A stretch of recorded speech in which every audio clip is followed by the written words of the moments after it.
नमस्कार, मैं ललित सोनी दृष्टि आईएएस की एडिटोरियल एनालिसिस श्रृंखला में आपका स्वागत करता हूं। आज की ये जो वीडियो है हमारे लिए कुछ इस तरह खास रहेगी क्योंकि आप जानते हैं कि 2023 का ये साल खत्म होने को है और हम लोग 2024 के अंदर एंटर करने वाले हैं। ठीक है, तो हम देखेंगे कि 2023 के अंदर भारत के सामने क्या क्या ऐसी भू राजनीतिक तौर पे या फिर ये कह सकते हैं विश्व स्तर पे क्या क्या चुनौतियां रही, भारत ने कैसे अपने रिश्तों को मैनेज किया, और उसके बाद हम देखेंगे कि 2024 में हमारे लिए क्या अवसर रहेंगे, क्या चुनौतियां रहेंगी।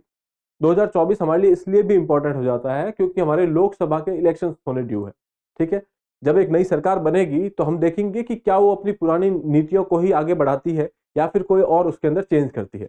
इन सब बातों की चर्चा करने के लिए आज हम लोग इस वीडियो को आगे बढ़ाएंगे। देखते हैं, फिर आप देखिए ये एक्सप्लेन सेक्शन से लिया गया है, dealing with the strategic reality looking at the new opportunities, कि अभी की जो अभी वास्तविकता है उनको देखते हुए हम देखेंगे कि अगले साल में 2024 में हमारे पास क्या क्या अपॉर्चुनिटीज रहती है या फिर क्या क्या हमारे पास अगर हम अपॉर्चुनिटी के साथ साथ देखें कि क्या क्या चैलेंजेस भी रह सकते हैं। ठीक है, तो चलिए स्टार्ट करते हैं आज का ये वीडियो। तो इस आर्टिकल में बेसिकली ये डिस्कस किया गया है कि हमारी 2024 की जो है स्ट्रेटेजी क्या होगी, लेकिन उससे पहले हम देखेंगे कि 2023 की वास्तविकताएं हमारे सामने क्या है। ठीक है, इसमें कुछ कुछ चीजें दी गई है, जैसे कि मिडिल ईस्ट के बारे में बताया है कि वहां पे क्या इशू चल रहा है और भारत कैसे उसको हैंडल करने की कोशिश करेगा या भारत का उसको लेकर के क्या प्रतिक्रिया है।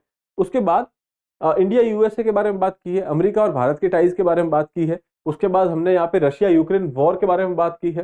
ठीक है, फिर मालदीव के जो चैलेंज है, कैसे मालदीव भारत से दूर जाने की कोशिश कर रहा है, उसके बारे में यहाँ बात की है। उसके बाद चाइना, ये हमारे लिए सबसे बड़ी चिंता का विषय रहा है, तो हमने उसके बारे में भी यहाँ बात की है। उसके बाद ग्लोबल साउथ पोजिशनिंग, जब हम G20 की बात कर रहे हैं, जब G20 की समिट यहाँ पे हुई थी तो भारत एक लीडर के तौर पे उभर करके बाहर आया था। ठीक है, ये समिट काफी सक्सेसफुल रही थी।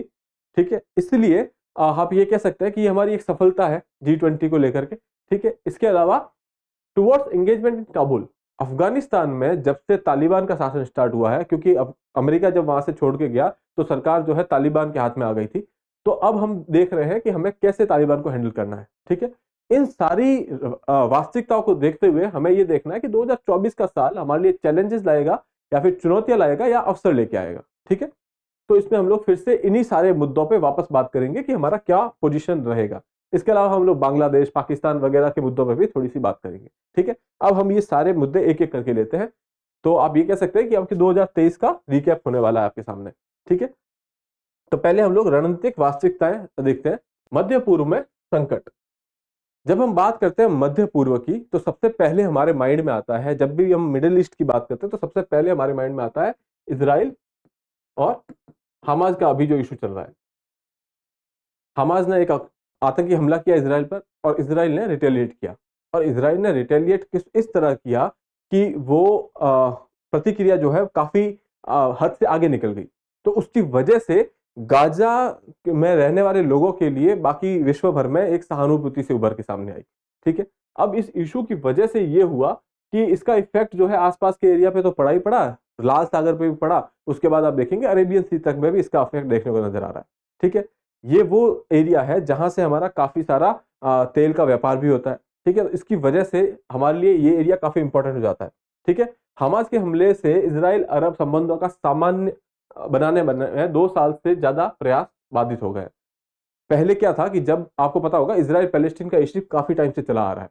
ठीक है, लेकिन पिछले 2-3 सालों से कुछ प्रयास चल रहे थे इस इशू को सॉर्ट आउट करने के लिए। इजराइल और अरब देश भी आपस में एक दूसरे के साथ कुछ समझौता करने वाले थे। ठीक है, लेकिन ये अटैक हो गया जिसकी वजह से वो प्रयास वहीं स्थगित हो गया। उसकी वजह से आप देखेंगे इस एरिया में शांति की जगह फिर से वही वायलेंस वगैरह स्टार्ट हो गई है, अहिंसा स्टार्ट हो गई है। ठीक है, इजराइल की प्रतिक्रिया को क्रोधपूर्ण और असंतुलित बताया गया है कि जैसा अटैक था उससे ज्यादा आपने रिटेलिएट कर दिया है उसको लेकर के। और यहाँ पे ये जो सुलह प्रक्रिया हो रही थी इजराइल और अरब कंट्रीज के बीच में, अरब देशों के बीच में, वो अटक चुकी है। ठीक है, और गाजा का भविष्य जो है अनिश्चित हो गया है कि अब ये लड़ाई जो है कब तक चलेगी, कैसे चलेगी। और भारत का इसमें क्या स्टैंड रहा है कि भारत ने जब यूएनएससी में वोटिंग हुई तो पहली बार में एब्सटेन किया और दूसरी बार में भारत ने सपोर्ट किया है कि ह्यूमैनिटेरियन एड तो मिलनी चाहिए। ठीक है, लेकिन जब भी बात करते हैं इजराइल पैलेस्टीन इशू की तो भारत का एक सिंपल सा रहा है कि 2 स्टेट सॉल्यूशन होना चाहिए। इजराइल अपनी टेरिटरी रखेगा और पैलेस्टीन के लिए दूसरी टेरिटरी जो है वहां से उनको मिलनी चाहिए। ठीक है, तो ये बात हो गई मध्य पूर्व में जो संकट है जो भारत हैंडल कर रहा है। ठीक है, दूसरा, भारत और अमेरिका के संबंधों में तनाव। हालांकि ये बात भी सही है कि भारत और अमेरिका के जो संबंध रहे हैं वो हमेशा अच्छे रहे हैं। ठीक है, 1991 के बाद से जब आप बात करें, ये संबंध हमेशा अच्छे रहे हैं। जब से हमारा एलपीजी रिफॉर्म्स हुए हैं उसके बाद ऐसी बहुत कम जगह है जहां पे कुछ इश्यूज आए हैं, जैसे कि 1998 1998 के अंदर जब न्यूक्लियर टेस्ट किया तो अमेरिका ने भारत के ऊपर कुछ सैंक्शंस लगाए थे। लेकिन उसके अलावा हम देखें तो भारत और अमेरिका के जो रिलेशंस हैं वो ठीक ठाक रहे हैं। ठीक है, अभी रिसेंटली क्या हुआ कि एक खालिस्तानी उग्रवादी जो है उसको मारने की कोई योजना बनाई गई थी, और उसके अंदर ये कहा जा रहा है, अमेरिका का दावा है कि भारतीय अथॉरिटीज का कोई लिंक है। ठीक है, उन्होंने कुछ डिटेल भी शेयर की हमारे साथ, तो उसको लेकर के भारत और अमेरिका के संबंधों में थोड़ी सी खटास आई है। ठीक है, लेकिन ये दोनों देश एक दूसरे के लिए इतने अहम है कि इन ऐसे इश्यूज को लेकर के ज्यादा कॉन्क्रीट बातें नहीं की जा रही फिलहाल। ठीक है, वहीं पे कनाडा ने भी ऐसा ही एक आरोप लगाया था। ठीक है, कि वहां पे भी एक खालिस्तानी उग्रवादी की मर्डर हो गया था और उसके अंदर उन्होंने बोला किसी भारतीय का हाथ है। ठीक है, उन्होंने कोई डिटेल्स नहीं दी, किसी तरीके का कोई सबूत नहीं दिया। तो इसकी वजह से हमने उनको अलग तरीके से ट्रीट किया। भारत और कनाडा के रिलेशन बहुत खराब हो गए थे।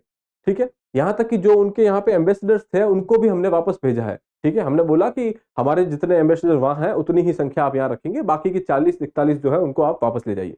ठीक है, तो इस तरीके से भारत और कनाडा के रिलेशन खराब हुए थे। लेकिन इस केस में, भारत और अमेरिका के केस में, हमने बहुत ही पेशेंस दिखाया और हमने उनको बोला कि हम लोग जो रूल ऑफ लॉ है उसको मानते हैं। प्रधानमंत्री ने बोला कि हम लोग रूल ऑफ लॉ मानते हैं, अगर कुछ ऐसा हुआ है तो हम उसके अंदर देखेंगे। ठीक है, जांच पड़ताल होनी चाहिए। ठीक है, तो ये भारत और अमेरिका के संबंधों को लेकर के अभी बीच में थोड़ा सा तनाव बढ़ा है। ठीक है, अब चलते हैं आगे। रूस यूक्रेन युद्ध, आपको पता होगा 2022 में रशिया जो है, या आप क्या कहें तो रूस है, उन्होंने यूक्रेन के अंदर अटैक किया। ठीक है, यूक्रेन में घुस गए। उसकी वजह से जो वेस्ट है, पश्चिम देश है, पश्चिमी देश जो है वो, और यूएसए वगैरह है, वो रशिया के काफी खिलाफ हो गए। और वो लोग दबाव बनाने लगे भारत जैसे देशों पे भी कि आप रशिया से कोई भी व्यापार वगैरह नहीं करेंगे। उन्होंने रशिया पर सैंक्शंस लगा दिए थे।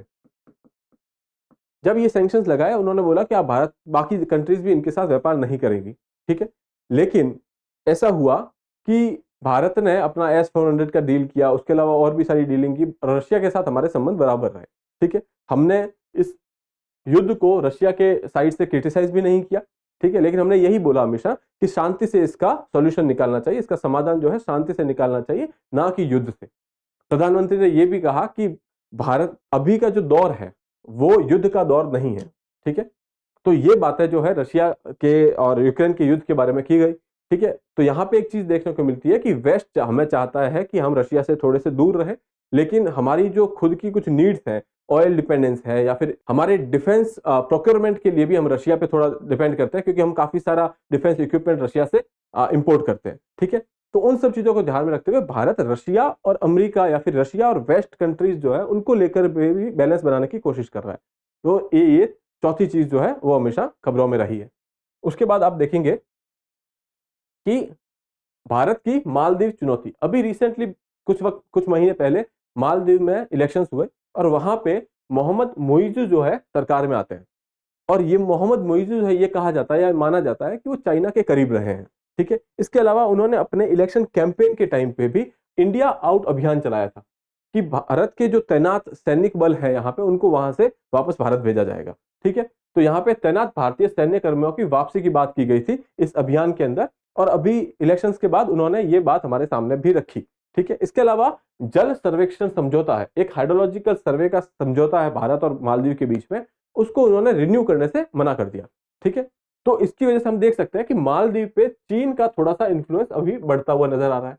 तो भारत इस फ्रंट पे भी थोड़ा सा बैलेंस बनाने की कोशिश कर रहा है कि इस इंडियन ओशन रीजन के अंदर वो अपना प्रभाव बनाए रखे और चीन का प्रभाव थोड़ा कम होने दे। ठीक है, इसके अलावा सबसे बड़ी चिंता जो है हमारे लिए चीन है। जैसा कि मैंने बताया कि हिंद महासागर में भी चीन आगे बढ़ रहा है, यहाँ पे अपना प्रभाव बढ़ाने की कोशिश कर रहा है। ठीक है, इसके अलावा जब हम बात करते हैं, भारत और चीन के बॉर्डर्स पे भी डिस्प्यूट चलते रहते हैं। अभी लगभग 3-4 साल हो चुके हैं। आपने पहले डोकलाम देखा होगा, उसके बाद गलवान वाला इशू देखा होगा, उसके बाद अरुणाचल प्रदेश पे भी काफी ऐसे रेड करता रहता है चीन। तो इसकी वजह से भारत और चीन की रिलेशंस में हमेशा टेंशन रही है। ठीक है, अभी रिसेंटली आप देखेंगे कि चाइना की अर्थव्यवस्था है जो थोड़ी कमजोर होती हुई नजर आ रही है, लेकिन फिर भी चीन अभी भी ऐसी चीजें कर रहा है जैसे कि मालदीव में अपना प्रभाव बढ़ाने की कोशिश। ठीक है, तो ये सारी चीज है, उसकी वजह से चीन हमारे लिए अभी भी एक, आप कह सकते हैं कि चुनौती है। ठीक है, इसके अलावा रशिया जो है वो चीन की तरफ थोड़ा इंक्लाइन हो रहा है, रूस चीन की तरफ मुड़ रहा है, आप कह सकते हैं इंक्लाइन हो रहा है। ठीक है, तो वो भी एक हमारे लिए चुनौती है, क्योंकि रूस हमारे लिए बहुत इंपॉर्टेंट है, हमारे डिफेंस प्रोक्योरमेंट के लिए, हमारे ऑयल के लिए भी काफी इंपॉर्टेंट है। और इसके अलावा रूस हमारा ट्रेडिशनल लग रहा है, बहुत सालों से हमारे रूस के साथ संबंध काफी अच्छे रहे हैं। ठीक है, तो ये सारी चीजें देखते हुए चाइना के साथ भी हमारे जो संबंध है उसको बैलेंस बनाना भारत के लिए काफी इंपॉर्टेंट है। ठीक है, अभी फिर G20 वैश्विक दक्षिण की स्थिति, यहां पे आप कह सकते हैं एक नई टर्म सामने आई है, ग्लोबल साउथ। ग्लोबल साउथ का मतलब है वो कंट्रीज जो डेवलपिंग है या अंडर डेवलप्ड कंट्रीज है। ठीक है, उनको, या फिर थर्ड वर्ल्ड कंट्रीज है, उनका एक आप कह सकते हैं नेतृत्व करने के रूप में भारत सामने आया है G20 के अंदर। G20 सम्मेलन जो भारत के अंदर हुआ था, G20 शिखर सम्मेलन जो भारत के अंदर हुआ था, वो एक सफलता का विषय रहा। भारत ने उसमें सफलता हासिल की, अफ्रीकन यूनियन को इसके अंदर ऐड किया गया। ठीक है, तो ये एक काफी इंपॉर्टेंट फैक्टर था भारत की रणनीति को लेकर के। ठीक है, लेकिन अब जब हम देख रहे हैं कि ग्लोबल साउथ में भारत एक लीडर की तरफ उभर के सामने आ रहा है। ठीक है, तो भारत के लिए रेस्पॉन्सिबिलिटी और ज्यादा बढ़ जाती है। ठीक है, तो ये बात है वैश्विक दक्षिण की स्थिति को लेकर के, या फिर ग्लोबल साउथ की स्थिति को लेकर के, कि भारत एक लीडर के तौर पर सामने आ रहा है, इसलिए हमारी रेस्पॉन्सिबिलिटीज और ज्यादा बढ़ रही है। ठीक है, फिर काबुल के साथ संवाद की ओर, जैसा कि मैंने बताया कि यूएसए जब अफगानिस्तान को छोड़ के बाहर निकला, तो उन्होंने अपनी ये जो सरकार थी वहां की, वो तालिबान के हाथ में दी थी। ठीक है, अब जो ये तालिबान है वो पहले किसी टाइम पे टेररिस्ट ग्रुप हुआ करता था, अब वहां पे सत्ता संभाल रहा है। ठीक है, अब बात हमारे लिए इंपॉर्टेंट ये होता है कि भारत को इनके साथ कैसे संबंध रखने होंगे। ठीक है, तो यहाँ पे बहुत ही थिन लाइन है कि हम कुछ, सिंस वहां की सरकार, अफगानिस्तान की सरकार जो है तालिबान अभी चला रहा है, तो ये इंपॉर्टेंट होता है कि हमको उनसे संबंध तो बना के रखने होंगे, क्योंकि वहां पे काफी सारी सेवाएं हैं, या फिर आप ये देख लीजिए वीजा वगैरह की जो सेवाएं दी जाती है, या फिर हमारा वहां पे काफी सारा इन्वेस्टमेंट भी है, तो इसके लिए हमें उनसे रिलेशन तो बना के रखने होंगे। तो भारत के लिए एक चुनौती सामने अभी ये है कि हम उनके साथ रिलेशन किस तरीके से देखें। ठीक है, नई दिल्ली में अफगानिस्तान दूतावास में प्रमुखों का परिवर्तन, तो वहां के जो एम्बेसडर हैं उनके अंदर चेंजेस किए गए हैं, एक नई रणनीति लाने की हम लोग कोशिश कर रहे हैं। तालिबान के साथ सेवाओं के लिए समन्वय, सेवाओं मतलब जो सर्विसेज भारत प्रोवाइड करता है, वीजा सर्विसेज हो गई, या फिर आप ये कहें कि हमारे ट्रेड रिलेशंस वगैरह हो गए। ठीक है, चीन ने काबुल में पूर्णकालिक दूत तैयार किया है, कि एक परमानेंट एम्बेसडर उन्होंने वहां पे प्लेस किया है। ठीक है, अब चीन यहां पे भी अपना इन्फ्लुएंस बढ़ाने की कोशिश कर रहा है, तो भारत के लिए भी इंपॉर्टेंट हो जाता है कि इस संबंध में कोई फैसला ले जल्दी से जल्दी। ठीक है, तो ये सारी कुछ घटनाएं थी जो 2023 के अंदर घटी, और हम उसके इन सारी घटनाओं को जो है टैकल किए। ठीक है, अब बात यह है कि 2024 का जो साल है वो हमारे लिए चुनौतियां लाएगा या अवसर लेके आएगा, उनको हम लोग एक बार देख लेंगे एक एक करके। ठीक है, तो जैसा कि मैंने अमेरिका के और कनाडा के बारे में बताया कि एक इशू हुआ जहां पे खालिस्तानी सेपरेटिस्ट को मारने की बात की गई, और वहां पे भारत का कोई संबंध बताया गया। तो ऐसे में अभी तक जब हम अमेरिका की बात कर रहे हैं तो कोई ऐसा ठोस कदम नहीं लिया गया। ठीक है, दूसरा, प्रधानमंत्री ने बोला कि हम लोग रूल ऑफ लॉ को फॉलो करते हैं, अगर ऐसा कुछ होगा तो हम आपका सहयोग भी करेंगे, जबकि कनाडा के साथ उल्टा केस था। अब आगे की देखने की बात यह है कि ये तनाव कहां जाके खत्म होते हैं, या फिर जैसे अभी देखेंगे कि जो बाइडन हमारे गणतंत्र दिवस के सेलिब्रेशन पे आने वाले थे, लेकिन वो नहीं आ पाए। ठीक है, इसके अलावा भी देखेंगे कि क्वाड की जो एक समिट होने वाली थी वो भी स्थगित कर दी गई थी। ठीक है, और अभी रिसेंटली हमने ये सुना होगा चर्चा में कि जो क्वाड के मेंबर्स हैं वो चाइना से भी अपनी बातचीत वापस शुरू कर रहे हैं। ठीक है, इन सब चीजों को ध्यान में रखते हुए भारत को देखना होगा कि ये आगे हमको ये रिलेशंस किस तरफ लेके जाने हैं। ठीक है, तो ये एक चुनौती है अभी फिलहाल हमारे लिए कि हम लोग अमेरिका और कनाडा को कैसे हैंडल करेंगे। अवसर ये हो सकता है कि जैसे ही सरकार हमारी चेंज होगी, हम इन दोनों रिश्तों की जो अहमियत है उसको पहचानते हुए इसमें आगे बढ़े। ठीक है, तो ये कुछ बात हुई अमेरिका और कनाडा के रिश्तों के बारे में। फिर पाकिस्तान में नई सरकार, अभी पाकिस्तान में फरवरी में वहां पे भी इलेक्शंस होने वाले हैं। पाकिस्तान से हमारा जो संबंध है वो काफी प्रॉब्लमेटिक रहा है, क्योंकि रिसेंट जब 2019 के बाद जब हमने 370 हटाई, उसके बाद हमारी बातचीत जो है वो लगभग आप ये कह सकते हैं स्थगित हो गई थी। अब जब एक नई सरकार वहां आएगी, वो कैसा अप्रोच रखती है उसको ध्यान में रखते हुए हम लोग आगे के बारे में प्लान करेंगे। दूसरा, जब हमारे लोकसभा के चुनाव हो जाएंगे ठीक है, जब इलेक्शंस का ये दौर गुजर जाएगा तो उसके बाद पाकिस्तान को लेकर के एक रणनीति बनाई जाएगी, क्योंकि वहां पे भी सरकार चेंज होगी। और अभी आप देखे हैं कि नवाज शरीफ वापस आए हैं, उन्होंने यही कहा है कि भारत को लेकर के उनको दृष्टिकोण बदलने की जरूरत है। ठीक है, तो जब अगर ऐसा है, दोनों देश चाहते हैं, तो शायद ये एक अवसर के रूप में हमारे सामने आएगा। ठीक है, इसके बाद हम बात करें अगर बांग्लादेश की, तो बांग्लादेश में भी चुनाव होने वाले हैं और हम वहां पे संभावना है कि शेख हसीना जो है वो वापस आएंगी पावर में। तो इस बात को लेकर के काफी उत्सुकता है कि भारत के संबंध शेख हसीना के टाइम पे काफी अच्छे रहे हैं और बांग्लादेश हमारे लिए, जो हमारा नॉर्थ ईस्ट का रीजन है, उत्तर पूर्व का जो रीजन है, उसकी कनेक्टिविटी के लिए काफी इंपॉर्टेंट हो जाता है।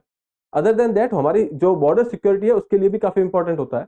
ठीक है, इसलिए जब वहां पे ऐसी सरकार रहेगी जो प्रो इंडिया है, जो भारत के समर्थन में रहती है, तो वो हमारे लिए एक अच्छा अवसर होगा। ठीक है, इसलिए हम कह सकते हैं कि रीजनल कनेक्टिविटी के बारे में या फिर नॉर्थ ईस्टर्न रीजन के डेवलपमेंट के बारे में जब हम बात करें तो ये एक अच्छा अवसर हो सकता है। ठीक है, फिर चीन के साथ निरंतर गतिरोध, ये बात तो तय है कि चीन के साथ हमारा अभी इशू चल रहा है और आगे भी चल सकता है, क्योंकि जब हम बात करते हैं सीमाओं की तो वो डिमार्केटेड है नहीं। दूसरा, जब अरुणाचल प्रदेश की बात करते हैं तो चीन के लिए ब्रह्मपुत्र का पानी काफी इंपॉर्टेंट है और उसका सबसे ज्यादा भराव जो होता है या जो स्टोरिंग कैपेसिटी है वो अरुणाचल में सबसे ज्यादा है। ठीक है, इसलिए ये तनाव जो है बना रहेगा शायद। लेकिन अभी हमको आगे क्या करना होगा, चुनाव प्रसार के बाद इस मुद्दे को भी शामिल किया जाएगा हमारी रणनीति में। ठीक है, चीन की चुनौतियों से सावधानी पूर्वक निपटने की आवश्यकता है। जो चीन की, आपको पता है कि बॉर्डर पे चीन काफी अग्रेसिव होते रहता है। ठीक है, तो इसलिए काफी सावधानी पूर्वक हमें इस मामले में आगे बढ़ना होगा। ठीक है, इसके बाद अगला जो पश्चिम एशिया को लेकर के बात है, तो हमने जैसा कि बताया कि संयुक्त राष्ट्र संघ में जब अभी कुछ वक्त पहले वोटिंग हुई थी, तो हमने वहां पे अपना एक जो वे था इस चीज को देखने का वो चेंज किया। हमने बोला कि वहां पे ह्यूमैनिटेरियन एड जो है वह मिलनी चाहिए, यहाँ पे युद्ध विराम जो है वहां होना चाहिए। अभी रिसेंटली एक और यूएनएससी में आप कह सकते हैं कि प्रपोजल लाया गया था कि वहां पे युद्ध विराम होना चाहिए था, लेकिन फिलहाल वो नहीं हुआ। अभी खाली ह्यूमैनिटेरियन एड की बात हुई है कि वहां पे सप्लाईज भेजनी चाहिए। ठीक है, उसके अलावा इस पश्चिम एशिया के बारे में हमारी एक चीज जो है वो फिक्स है कि वहां पे टू स्टेट सॉल्यूशन होना चाहिए। पैलेस्टीन को अपना स्टेट मिलना चाहिए, इसराइल को अपना मिला हुआ ही है। ठीक है, इसराइल हमास संघर्ष अपने समापन के करीब हो सकता है। ऐसा इसलिए है क्योंकि अभी रिसेंटली मिस्र जो है, इजिप्ट है, उन्होंने भी समझौते की कुछ बात की है, बाकी कंट्रीज भी समझौता करने की कोशिश में है। ठीक है, तो हो सकता है कि वो समझौता हो ही जाए, लेकिन या फिर हो सकता है इजराइल नहीं माने तो समझौता ना हो। तो आप ये कह सकते हैं कि जो गाजा के हालात है वो फिलहाल अनसर्टेन है। ठीक है, आप कुछ कह नहीं सकते, बट उम्मीद यही की जा रही है कि अगर आसपास की सारी कंट्रीज मिलकर के कोई समझौता करवा पाए तो अच्छी बात होगी। ठीक है, तो दूसरी बात, गाजा के लोगों के लिए सहानुभूति तो है ही, तो हो सकता है कि बाकी जो देश है आसपास के, वो इस तरीके का कोई समझौता करवा पाए। अभी इस वक्त इजिप्ट जो है इस मामले में बात कर रहा है हमास और इजराइल दोनों से। ठीक है, ये तो है पश्चिम एशिया की स्थिति। उसके बाद जब हम यूक्रेन की बात करें तो ये हो सकता है कि 2024 में भी यूक्रेन के इस इशू का कोई सॉल्यूशन ना निकले। ठीक है, एक लंबा युद्ध विराम हो सकता है। ठीक है, लेकिन ये सिचुएशन वैसी ही रहेगी। तो यहाँ पे आप देख सकते हैं कि यूक्रेन की वजह से यहाँ पे घरेलू कीमत, जो डोमेस्टिक प्राइसेस हैं, वो बढ़ सकती है, क्योंकि यहाँ पे रूस का आयात जो है हमारे लिए काफी इंपॉर्टेंट है। दूसरी ओर हम देखेंगे कि अमेरिका लगातार दबाव बना के रखता है कि आप रशिया से जो है अपने रिलेशन थोड़े जो है वेस्ट की तरफ ज्यादा बढ़े और रशिया से दूरियां बनाए। ठीक है, तो अमेरिका का दबाव भी हमको देखने को मिलेगा। और सिंस मैंने बताया कि अभी अमेरिका को लेकर के हमारे जो रिलेशन है वो भी टेंशन में आ रहे हैं, तो हो सकता है कि यहाँ पे ये भी फैक्टर प्ले करे। लगातार दूसरे साल नहीं हुआ भारत और रूस का वार्षिक शिखर सम्मेलन। एक एनुअल मीटिंग होती है जहां पे भारत के प्रधानमंत्री और रशिया के जो प्रेसिडेंट है वो मिलते हैं। 2 साल हो गए ये मीटिंग नहीं हुई है, इस बार भी नहीं हुई। ठीक है, तो अगला चांस जो है वो मिलेगा अगले ब्रिक्स समिट के आसपास। ठीक है, तो ये भी एक इशू है हमारे लिए। और ऐसा प्रतीत होता है कि युद्ध एक असहज युद्ध विराम की ओर बढ़ रहा है। असहज का यहाँ पे मतलब है कि सॉल्यूशन नहीं निकलेगा और ये आप ये कह सकते हैं कि लॉन्ग स्टैंडिंग इशू बन के रह जाएगा। ठीक है, चलिए आगे देखते हैं। फिर मुक्त व्यापार संधि, पश्चिम के साथ तकनीकी साझेदारी। तो हमारे यूके को देख लीजिए, ब्रिटेन को देखिए या फिर यूरोपियन यूनियन को देख लीजिए, इनके साथ हमारे फ्री ट्रेड अग्रीमेंट की बातचीत चल रही है। ठीक है, इसके अलावा जो हमारी इमर्जिंग टेक्नोलॉजी है, जो एडवांस टेक्नोलॉजी है, उनको लेकर भी कुछ एग्रीमेंट्स के बारे में बातचीत चल रही है। तो ये हमारे लिए एक अच्छा अवसर हो सकता है। ठीक है, ये हमारे लिए एक अच्छा अवसर हो सकता है। जब इन वार्ताओं का, इन संवादों का कोई नतीजा निकलेगा तो ये मतलब डेवलपमेंट के वे में काफी इंपॉर्टेंट साबित होगी। ठीक है, इन सब चीजों को देखने के बाद हम देखते हैं कि कंक्लूजन क्या है इस सारी चीज का। हमें ये तो पता है कि 2023 में ये सारी चीजें हुई है, 2024 में कुछ चुनौतियां होंगी, कुछ अवसर होंगे, लेकिन चुनावों का क्या प्रभाव पड़ सकता है वो ये है कि अगर एनडीए का जनादेश आता है, एनडीए का मैंडेट आता है और सरकार वही रहती है, तो देर आर चांसेस कि हमारी जो पॉलिसी है वो कंटिन्यू होगी और उसमें कुछ सुधार हो सकते हैं। ठीक है, इसकी वजह से जब हमारी पॉलिसी अगर कंटिन्यू रहती है तो हमारी वैश्विक स्थिति मजबूत हो सकती है। ठीक है, ये तो है कंडीशन जब हमारी सरकार, अभी जो सरकार है वो कंटिन्यू हो। ठीक है, और एनडीए के पक्ष में जनादेश आ जाए। ठीक है, अगर गठबंधन बनता है, कमजोर जनादेश आता है और गठबंधन की सरकार बनती है, तो ऐसे के अंदर हम, हमारे लिए विदेश नीति पर काफी प्रभाव पड़ सकता है, क्योंकि गठबंधन की सरकारों में कॉन्सेंसस लाना काफी मुश्किल हो जाता है। ठीक है, तो आगे देखेंगे 2024 में क्या होता है। फिलहाल के लिए हमने देखा कि 2023 में क्या घटनाएं हुई और 2024 के लिए क्या क्या चुनौतियां और अवसर है। इसी के साथ मैं इस वीडियो को विराम देता हूं, फिर मैं मिलूंगा आपसे अगले एपिसोड में। तब तक के लिए have a good day, thank you.